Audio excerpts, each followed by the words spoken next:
It's crazy for one to imagine being 50 plus, working at the same firm since they were in their 20s, then let go on a Tuesday morning in March.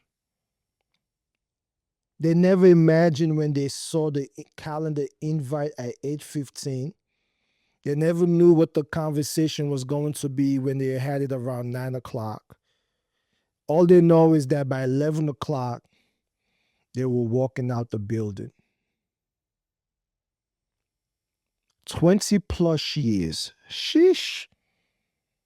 2 hours and 45 minutes of conversation.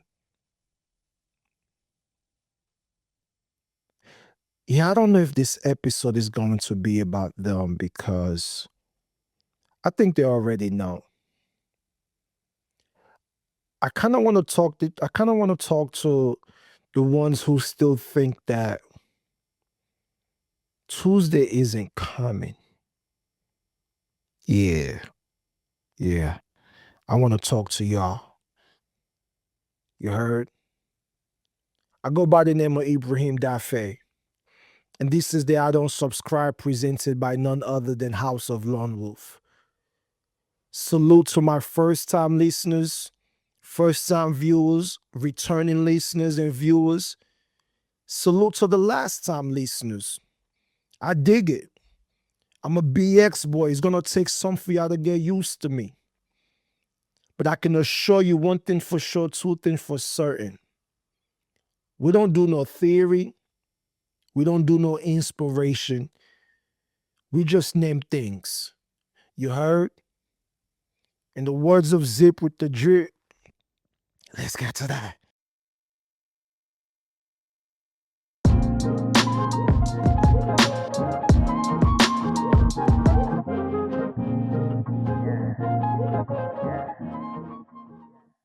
There used to be a deal, and this deal wasn't written down.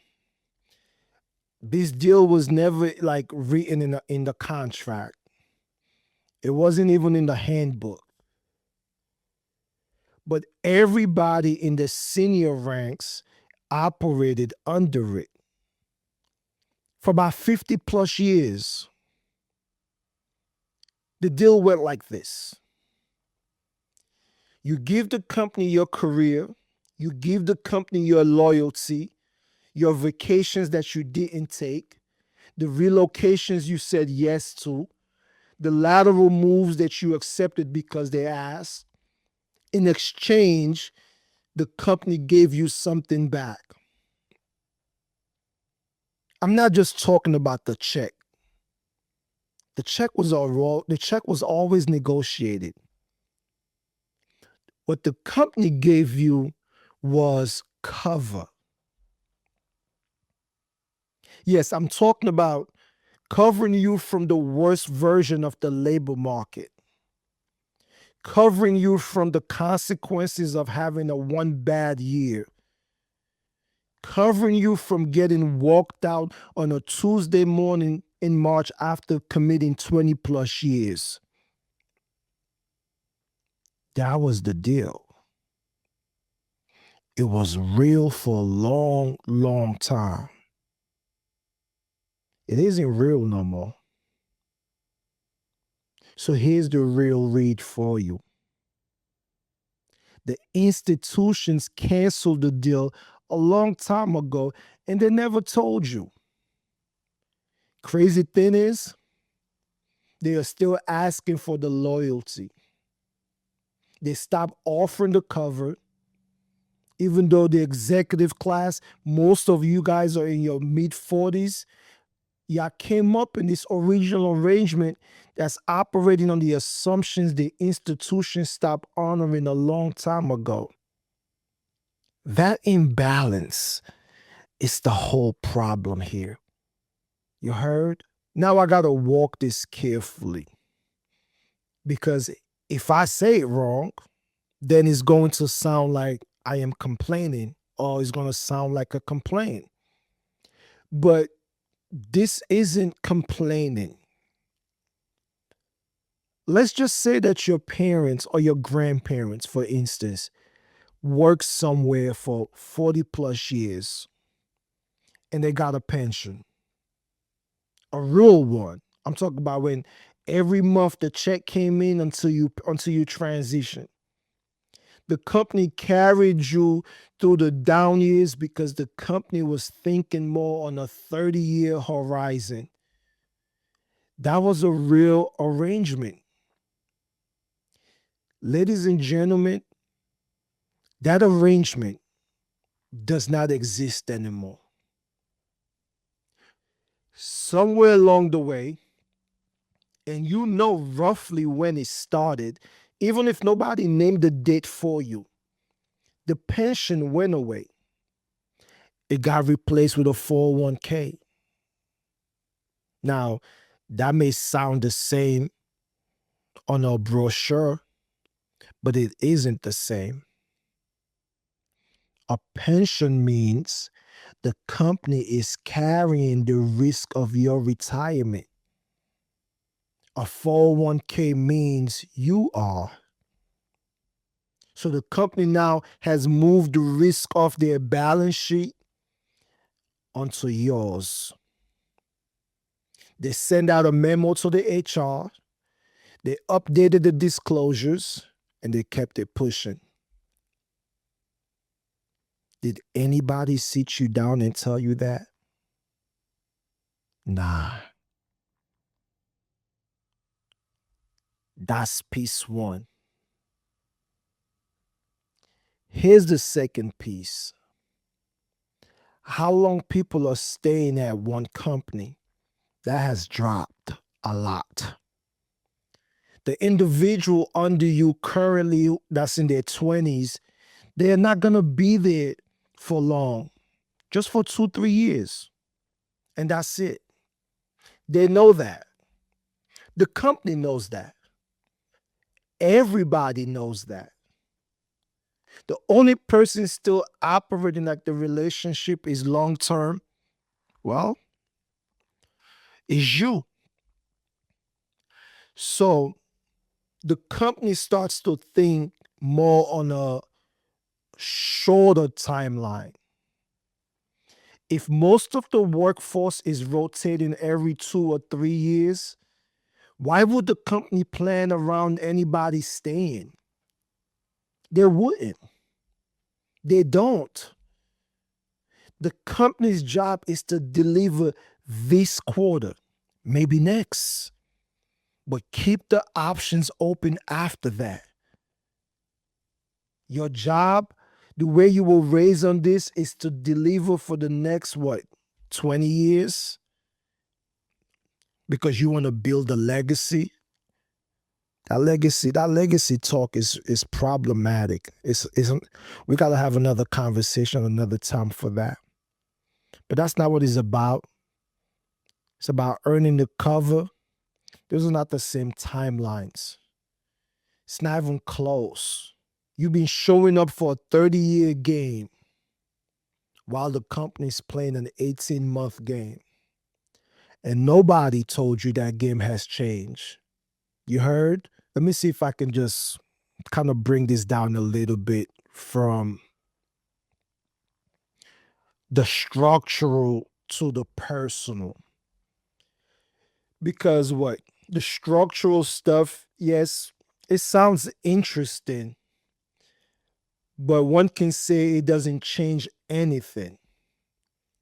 What changes is the moment when an individual sees the imbalance in their own situation. You over 40, man. It is time to be honest with yourself. You've been making decisions for the last decade based on a set of assumptions you never put into words. You assume that your seniority will protect you. You assume that your value to the institution was understood at a level higher than the people who decided your fate in what? A restructuring? You assume that loyalty will be returned proportionally. You assume the years of going above and beyond had built enough equity, that somebody was keeping the receipts. You assumed somewhere in the back of your head, where you do not say these things out loud, that the company will protect you because you protected the company. None of that is reliable anymore. Some of it never was. But the parts that were reliable got dismantled quietly over 20 years by people who never had the conversation with you about it because, let's face it, they don't have to. So here's the practical piece that we should consider, because somebody is definitely listening to this and they had postponed some things in their lives. I'm talking about a real conversation with themselves or their partner. I'm talking about a creative project they've been carrying for years, a financial decision, a different career they thought about quietly while driving, a choice about their kids' school, a relationship with their parents who's getting older.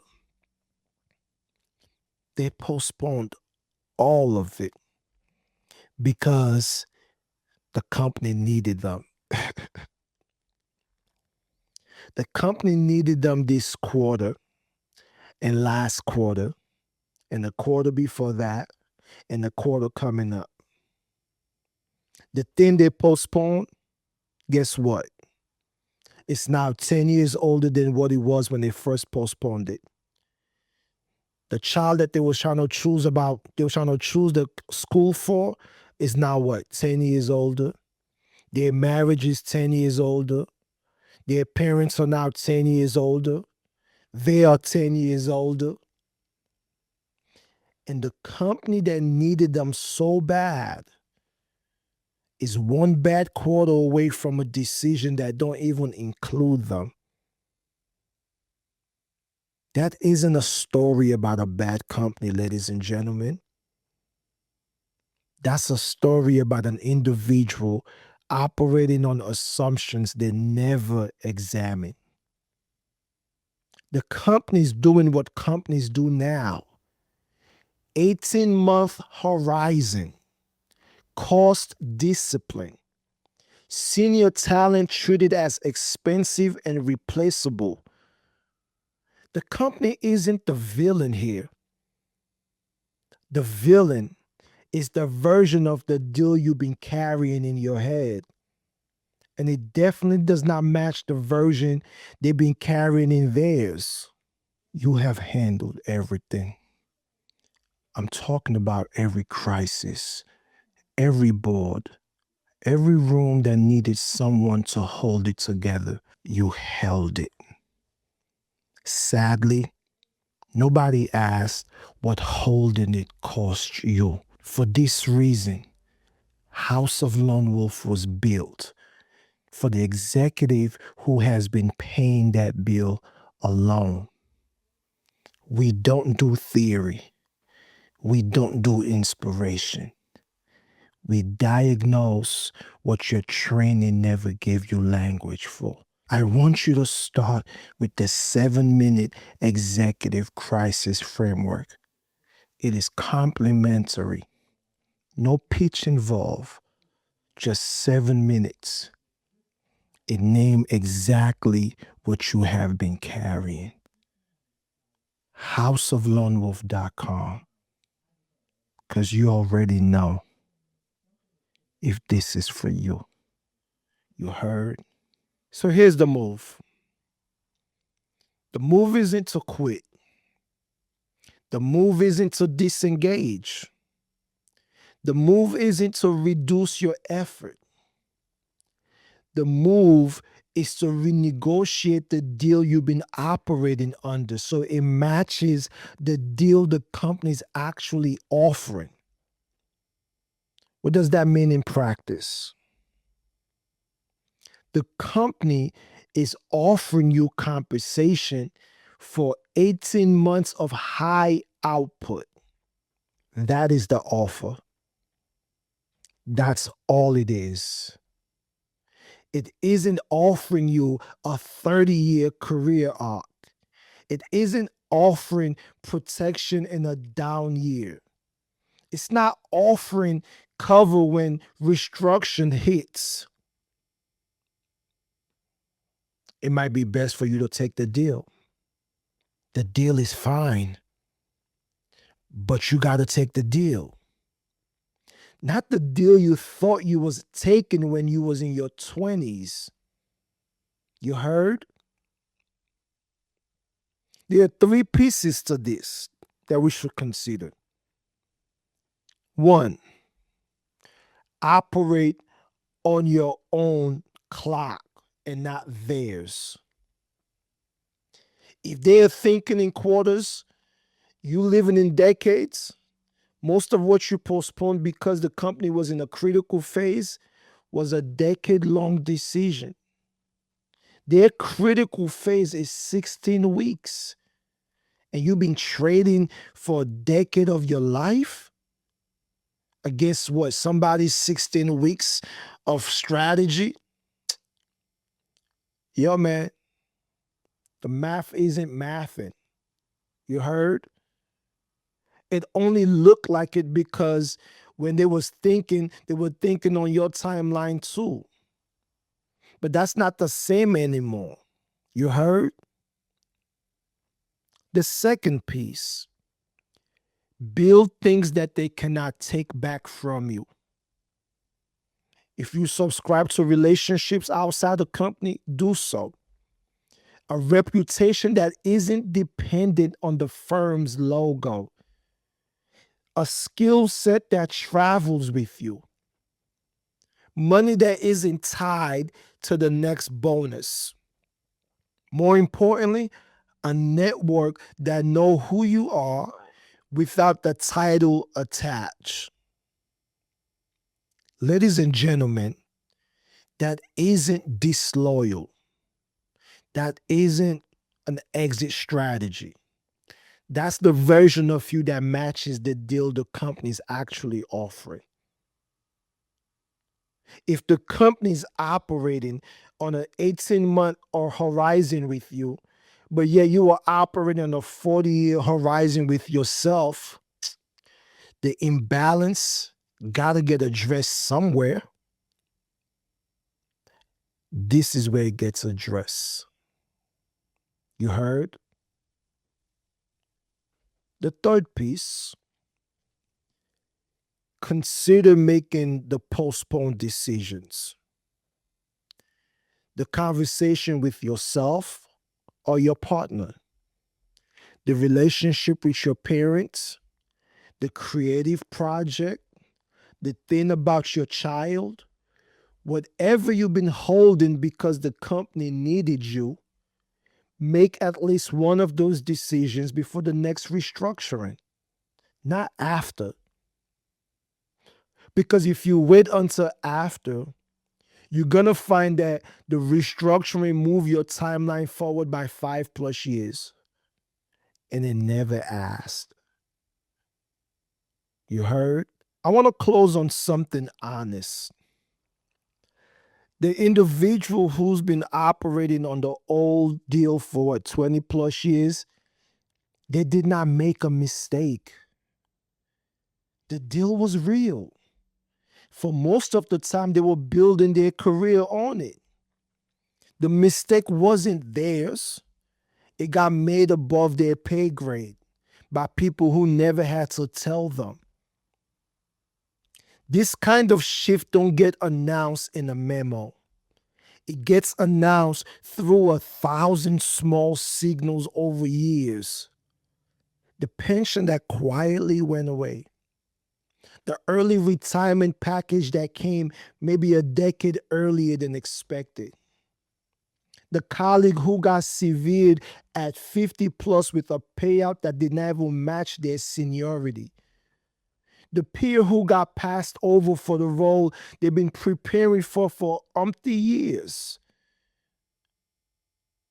The signals was there. You was just conditioned not to read them, because reading them meant you were admitting the institution wasn't the partner you thought. And admitting that meant grieving something you built your entire identity around. So let me put one image in front of you. Then I'm going to let you just rock with it however you want. You heard? There's an individual sitting in their car in a company parking lot. Okay? Let's say it's Friday evening. The engine is off. They've been at this company now for 20 plus years. They don't know why they haven't left the parking lot yet. They just can't. Their phone is going off. Their wife, their children, who's about to start senior year in high school. Their parents left them a voicemail back, what, Monday or Tuesday. They still haven't called them yet. They just sat there looking at the building. And they realized they gave this building everything. The vacations that they didn't take, the relocations, the Christmas Eve calls, the surgeries that their partners had alone because the deal was in flight. And they just figured out while sitting in that parking lot that the building does not owe them nothing. It never did. They just thought it did. That moment in the car, that's the moment I'm talking about. That's grief. That's real grief. The kind that don't need a productivity framework. Yes, they're going to start the car eventually. They're going to leave the parking lot. They're going to drive home. And on their way home, if they are lucky, they will decide on what's the next decade going to look like. Not around some institution that promised what it cannot deliver, but around the people in their phone, around the thing that they postpone, the version of themselves that still exists underneath 20 plus years of being needed. Some of it will still overlap with the company. And that's fine. That's even ideal. But the loyalty's going to be conditional from now on. The way there's been conditional for you, I don't even know how long. 15 years, 20 years, 30 years. It's about symmetric. It's about mutuality. It's about honesty. The 50 plus year old individual that I opened with, the one who was escorted out the building by 11, they are not unusual by no means. They are now becoming the most common executive story in America right now. The only difference between them and you is that their Tuesday already came. Yours didn't. It might be best to use the time correctly. Renegotiate the deal. Make the postponed decisions. Start the car. Leave the parking lot. Drive home. You heard? Until next time, I'm Ibrahim Dafe, and I don't subscribe to the idea that loyalty has to be one directional just because you came up on a deal. the other side stopped honoring a long time ago. You dig? I'm out.